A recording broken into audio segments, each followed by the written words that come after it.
শেখ হাসিনা বাংলাদেশ থেকে পালিয়ে গেছে, তখন তারা দেখলো তাদের সোনার ডিম পাড়া হাঁস হাত থেকে ছুটে গেছে, হাত থেকে ফসকে গেছে। তখনই তারা মাতালের মতো, উন্মাদের মতো আচরণ করা শুরু করেছে। ভারত আমাদেরকে দখল করতে চায়। আমরা তাদেরকে বলে দিতে চাই, সইবাড়ির কথা মনে রাখবা। আমাদের বিজেপি সীমান্তে কিভাবে তোমাদের উন্মাদ মাতাল বিএসএফ কে রুখে দিয়েছিল। আমাদের দিকে যদি হাত তুলে তাকাও, সে হাত আমরা ভেঙে দেব। যদি চোখ তুলে তাকাও, সে চোখ আমরা উপড়ে ফেলবো। মনে আমরা বাংলাদেশের জনগণকে বলে দিতে চাই, বাংলাদেশের সরকারকে বলে দিচ্ছি, স্বনির্ভর বাংলাদেশ গড়ে তুলো। প্রতিটা ইঞ্চি জায়গায় উৎপাদন বাড়াও। ভারত নির্ভরতা কমিয়ে ভারতকে সমুচিত জবাব দিতে হবে। আমরা ভারতকে বলতে চাই, আমাদের যেমন সবচেয়ে বড় দুর্বলতা আমাদের চারদিকে ভারত, সেমনি সবচেয়ে বড় শক্তির জায়গা আমরা তোমাদের পেটের মাঝখানে বসে আছি।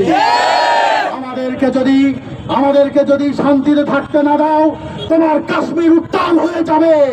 আমাদেরকে যদি শান্তিতে থাকতে না দাও, তোমার মণিপুর উত্তাল হয়ে যাবে। আমাদেরকে যদি শান্তিতে থাকতে না দাও, তোমার সিকিম উত্তাল হয়ে যাবে। আমাদেরকে দখল করার চেষ্টা করবা হায়দ্রাবাদের মতো, সিকিমের মতো, তাহলে বলবো তোমার পেটের মধ্যে থেকে তোমাকে ছিন্ন ভিন্ন করে দেবো আমরা। স্পষ্ট ভাষায় বলছি ভারতকে, বাংলাদেশের সংখ্যালঘুদের চাকরির দিকে হুমকি দাও।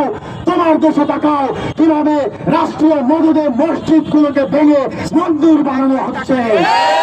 লজ্জার মতো সারা বিশ্বের দেখেছে, বিশ্বের একমাত্র হিংস্র নৃশংস দেশ ভারত, যেখানে আমরা দেখেছি মণিপুরে 2 কোটি নারীকে কিভাবে বিভস্ম করে নির্যাতন করা হয়েছিল।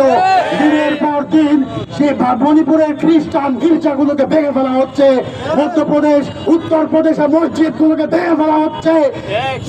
গরুর মাংস খাওয়ার যে দোহাই বা অপরাধ হিসাবে এটাকে চিহ্নিত করে দিন দুপুরে আমাদের মুসলিম ভাই ও বন্ধুদেরকে পিটিয়ে নৃশংসভাবে হত্যা করছে।